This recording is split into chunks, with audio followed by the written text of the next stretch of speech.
ఇప్పుడు నేను ఏంటి ఫైనల్ గా చేసుకోలేదు. ఏంటి మీరు? అంటే మేడం అయిపోయింది కదా మేడం. అయిపోయిన తర్వాత వాళ్ళ ఇంట్లో ఏప్రిల్‌లో మొన్న న్యూ ఇయర్ అయిపోయిన తర్వాత ఏప్రిల్‌లో అన్న వాళ్ళందరూ కలిసి ఉమ్, ఫ్రెండ్స్ గ్యాదరింగ్ అంతా కలిసి వాళ్ళ ఇంట్లో చెప్పిర్రు మేడం. ఉమ్, చెప్తే అమ్మాయికి తల్లి లేదంటుర్రు. ఆ పిల్ల క్యారెక్టర్ ఏంటో మీకు తెలుసా? ఆ పిల్లకి లేకుండా ఎవరు ఎక్కిస్తారు? ఏం చేస్తారని వాళ్ళు అన్నారంట మేడం ఆ, వీళ్ళతోని. అన్న అన్నాడంట అవన్నీ కాదు పిల్ల వేసుంటారు అవన్నీ కాదు. నీ కొడుకు చేసింది కరెక్ట్ అని చెప్పి పోయి తిరిగిండు. ఆ పిల్లతో తిరిగిండు. ఆ పిల్లతో చేసిండు. ఆ పిల్ల పరిస్థితి ఏంది రేపు పొద్దుగాల ఆ పిల్లకి ఏమన్నా అయితే ఎవడు బాధ్యత అని నాకు మాట ఇచ్చింది కదా మేడం. ఆ. అంటే యాక్చువల్ గా బాబాయ్ వరుస అవుతాడంట కానీ సొంత బాబాయ్ గాడంట మేడం ఆయన. అదేలేమ్మా, ఏదో బాబాయ్ వరుస ఉమ్, పెద్దరికం ఉమ్, తీసుకున్నాడు, అబ్బాయి నిన్ను ఆ, ఒప్పించుకోవడానికి ట్రై చేశాడు. మీ ఉమ్. ఇద్దరిని అయితే పడుకోమని అన్న బాబాయ్ వరసోళ్ళు బాబాయ్లు చెప్పరు కదా. నువ్వు అతన్ని అదే నమ్మావు, నువ్వు కమిట్ అయ్యావు. ఇప్పుడు అతను పెళ్లి చేసుకుంటానంటున్నాడా, చేసుకోను అంటున్నాడా? ఒకటి, లేదు మేడం. ఇంట్లో వాళ్ళు ఒప్పుకుంటేనే చేసుకుంటానంటున్నాడా, లేకపోతే అసలు చేసుకోను అంటున్నాడా? ఇంకొకటి ఏంటంటే మేడం ఏప్రిల్ అయ్యింది కదా మేడం. ఉమ్. ఏప్రిల్‌లో గొడవ అయింది. నాకు డబ్బులు లేవు. మా డ్యాడీ ఇట్లున్నాడు అని చెప్పేసి గొడవ అయిపోయింది. అయిపోయిన తర్వాత ఏప్రిల్ తరం నుంచి ఇంకొక అమ్మాయిని పరిచయం చేసుకున్నాడు మేడం 108 లోనే. ఆహా, ఓకే. 108 లోనే ఇంకొక అమ్మాయిని పరిచయం చేసుకున్నాడు. వారిని నీతో అన్ని కంప్లీట్ చేసేయడం కోసం 12 ఏళ్ళు వెయిట్ చేశాడా? అయితే చేసింది మేడం. ఏప్రిల్ వరకు నాతో బానే మాట్లాడిండు. ఏప్రిల్ 20 వరకు కూడా మేడం నువ్వు ఏడవకు నేను చేసుకుంటా నేనున్నా నీకు. నువ్వు లేకపోతే నేను లేనని చెప్పిండు మేడం. నాకు అక్టోబర్ నా బర్త్‌డే వరకు మేడం వేరే అమ్మాయితో రూమ్ తీసుకొని ఉంటున్నాడంట మేడం. అబ్బా అబ్బా. 3 మంత్స్ మరి నుంచి వాళ్ళ వాళ్ళ అక్టోబర్ నాన్న వాళ్ళు ఆల్రెడీ నీకు అబ్జెక్ట్ చేశారు కదమ్మా, మరి వాళ్ళేమి మేడం. అయితే వెతకట్లేదు మేడం అబ్బాయిని? అయితే మేడం ఏప్రిల్‌లో అయిపోయింది కదా మేడం. జులైలో నేనేం చేశానంటే నీ మాట ఎట్లా వింటలేరు కదరా! నేనే వచ్చి ఇంట్లో మాట్లాడుకుంటా. మీ మమ్మీ వాళ్ళకి నేనే బతిమలాడుకుంటా అని నేను జులై 30కి ఎళ్ళాను మేడం వాళ్ళ ఇంటికి. ఉమ్, వెళ్ళాను. ఈ అబ్బాయి తీసుకెళ్ళనన్నాడు. నువ్వు అట్లా తీసుకెళ్ళకపోతే ఎట్లా ఇప్పుడు నా జీవితం అంతా ఇప్పుడు నువ్వు నన్ను వాడుకున్నట్టే కదా! నేను ఇప్పుడు ఎట్లా బతకాలి? అది ఇది అని నేను క్వెషన్ చేసినా మేడం. అన్న కూడా అన్నాడు. ఆ, ఏందిరా ఇప్పుడు ఆ పిల్ల పరిస్థితి అని అన్న బెదిరిస్తే సరే అని ఇంటికి తీసుకెళ్ళింది మేడం. నేను మా ఫ్రెండ్ ఎళ్ళినాం మేడం. నాకంటూ సపోర్ట్ ఎవ్వరు లేరని. ఉమ్, వెళ్ళినాం వాళ్ళ ఇంట్లో చెప్పినాం మేడం. వాళ్ళ డాడీ అన్నాడు. అప్పుడే నీకు చెప్పినా కదమ్మా ఒక 3, 4 ఇయర్స్ బ్యాక్ వద్దని అంటే ఈయన ఇట్లా వచ్చిండు అంకుల్ ఇట్లా చచ్చిపోతా అన్నాడు. నేను నమ్మి మాట్లాడిన అంకుల్ ఇప్పుడు నాకు ఈయన కావాలి. మా ఇంట్లో వాళ్ళందరికి చెప్పినా అది ఇది అని నేను ఒప్పించిన మేడం వాళ్ళ డాడీని. ఓకే. అయితే వాళ్ళ డాడీ అన్నాడు సరే అమ్మా ఒక 1 ఇయర్ ఆగుండి మీ వాళ్ళతో మాట్లాడి మా వాళ్ళు వచ్చి మీ వాళ్ళు వచ్చి ఒక పద్ధతి ప్రకారం చేద్దాము అని చెప్పారు మేడం. ఉమ్, వీళ్ళే వచ్చి నన్ను డ్రాప్ చేసి వెళ్ళిపోయారు హైదరాబాద్ లో. ఉమ్, అయిపోయింది జూలై 30. తర్వాత ఇంకా మాట్లాడుతూనే ఉంటాడు. మళ్ళీ ఏదో ఒకటి గొడవ పడతాడు మేడం. ఏ చిన్న ఇష్యూకి కూడా గొడవ పడతాడు. ఉమ్, అయిపోయింది. అప్పుడు మాట్లాడుతున్న మాట్లాడతాడు గొడవ.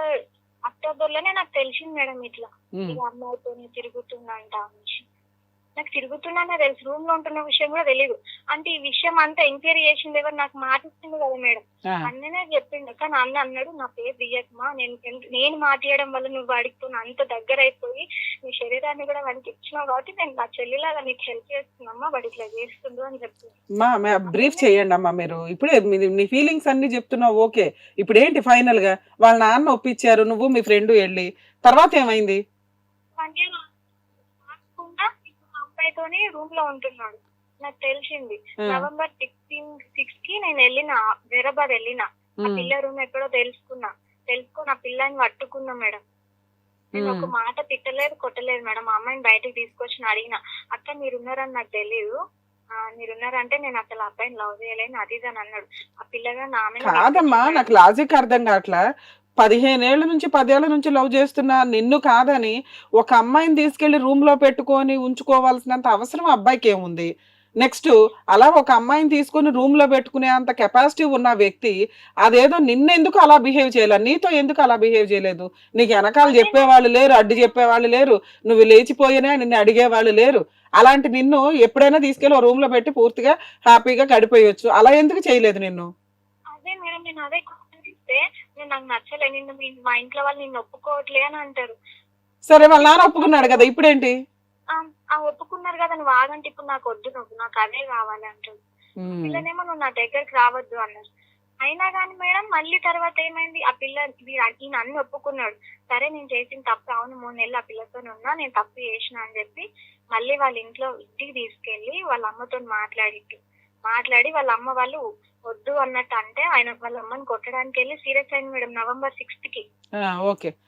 మళ్ళీ ఆ అమ్మాయిని వదిలేసి నిన్ను పెళ్లి చేసుకుంటానని నీతో మాట్లాడడం స్టార్ట్ ఆ చేశాడు. అమ్మాయి ఏంటంటే ఈయన గురించి తెలుస్తాను కదా మేడం. ఆ అమ్మాయి డ్రాప్ అయిపోయింది. ఏంటి నెక్స్ట్ ఏంటి చెప్పండి? అయితే అయిపోయిన తర్వాత మేడం ఈయన ఏం చేసిండు, నాతో అట్లా చెప్పింది మేడం. మళ్ళీ నన్ను చీకటి అయిపోయింది మేడం, డ్రాప్ చేసిన తర్వాత మళ్ళీ అమ్మాయి కాడికి వెళ్తాడేమో నేను డౌట్ తో నేను వెళ్ళలేదు మేడం మా ఇంటికి. ఆ రోజు నైట్ ఆ, వాళ్ళ ఇంటికి వెళ్ళా, వాళ్ళ ఇంటి దగ్గర ఉన్న వాళ్ళ అమ్మ అన్నది నైట్ ఏంటంటే నేను పెళ్లి గురించి మాట్లాడాలి, మాట్లాడతా అంటే రేపు పొద్దున మాట్లాడదామంటే వాళ్ళ ఇంట్లోనే పడుకున్నాం మేడం. ఆ, పడుకున్న తెల్లారని వాళ్ళ అమ్మ 5 గంటలకు లేపింది మేడం. లేపి అడిగింది నన్ను, నాకు ఎవ్వరు వద్దా అంటే ఈయననే కావాలి, నేను ఏదైనా సరే సావైనా బతిక ఈయనతోనే అని చెప్పిన. ఉమ్, ఆయన కూడా అదే అన్నాడు, నా దగ్గర 1000 రూపాయలు ఉంటే 1000 రూపాయలతోనే వేసుకుంటా, 10,000 ఉంటే 10,000తోనే వేసుకుంటా, నువ్వు వద్దన్నాడు వల్లనే నా జీవితం మీరు దాకొచ్చింది, ఇప్పుడు నేను ఆమెను వేసుకుంటా, ఎవ్వరు రాదు ఆమె తరఫు నుంచి అని చెప్పింది మేడం. చెప్పిందో నన్ను ఇంటికి పంపించేసింది మేడం 7th డే రోజు. ఆ, ఆ రోజు అంతా బాగా 7th డే నైట్ మళ్ళీ ఆ పిల్ల దగ్గరికి వెళ్ళిపోయింది మేడం. ఆ, ఓకే నెక్స్ట్. మళ్ళీ వెళ్ళి అక్కడ మళ్ళీ అమ్మాయితో అట్లనే చేసింది. మళ్ళీ నేను ఒక అమ్మాయి కాల్ చేసి చెప్పింది మేడం, బ్లాక్ మెయిల్ చేస్తుంది అక్క నన్ను, నాకు ఫోన్ ఇప్పించింది దాని గురించి బ్లాక్ మెయిల్ చేస్తుంది అంటే నేను మళ్ళీ నాకు కాల్ చేసి మళ్ళీ అమ్మాయి దగ్గరికి ఎందుకు వెళ్తున్నా, నన్ను మ్యారేజ్ చేసుకుంటాను మళ్ళీ దాంతో ఏందని గొడవ పడ్డాం మేడం. ఓకే. గొడవ పడితే మళ్ళీ ఈయన ఏం చేసిందంటే మా వాళ్ళకి ఫోన్ చేసి, మా అల్లుడికి మా డాడీకి ఫోన్ చేసి, మీ బిడ్డ మంచిది కాదు, తిరుగుబోతు బరితెగించి తిరుగుతుంది, మా ఇంటికి వచ్చి ఓకే, నీ గురించి నెగిటివ్ గా మీ ఇంట్లో వాళ్ళకే చెప్పాడు. తర్వాత ఇదంతా పెంట చేసిందని చెప్పి అర్ధరాత్రి 11 గంటలకి 10 గంటలకు మా పెద్దాడు ఉంటాడు మేడం హైదరాబాద్ లో, వాళ్ళ ఇంటికి వెళ్ళి గేట్లు కొడతాడంట మేడం వాళ్ళ దగ్గరికి వెళ్ళి. ఇప్పుడు నీకు కావాల్సింది ఏంటమ్మా? నీకు కావాల్సిన న్యాయం ఏంటి? ఇప్పుడు మేడం ఎన్ని ఇయర్స్ ఉన్నా మేడం, ఇప్పుడు అందరికి తెలిసి ఇట్లా ఉన్నామని తెలుసు మేడం. ఇప్పుడు మళ్ళీ వదిలేసి అసలు ఏంటంటే ఇప్పుడు మొత్తానికి ఏం చేసిందంటే ఆయన సాగది నా లైఫ్ నాది అన్నట్టు చేసేసింది మేడం మొత్తానికి. ఉమ్, ఇప్పుడు నాకు సంబంధాలు ఎట్లా వస్తాయి మేడం, ఎన్ని ఇయర్స్ ఉన్నప్పుడు నువ్వు 10 ఏళ్ల క్రితం ఇదే డైలాగ్ చెప్పావు, 5 ఏళ్ల క్రితం ఇదే డైలాగ్ చెప్పావు, ఇప్పుడు ఇదే డైలాగ్ చెప్తున్నావు. సంబంధాలు ఎలా వస్తాయి అంటానే ఉన్నావు, వేతంతో తిరగాల్సినవి తిరుగుతున్నావు. కట్ చేయడం ఆపేస్తే సరిపోయేది కదమ్మా. అప్పుడన్నా ఏమో మేడం, ఇప్పుడు ఇంత అందరికి తెలుస్తుంది మేడం. ఇప్పుడు మా మేనమామ ఆయనకి జరుగుతుంది, నేను ఎలా ఉండాలో ఇప్పుడు ఇంకా ఎవరి విషయం మేడం.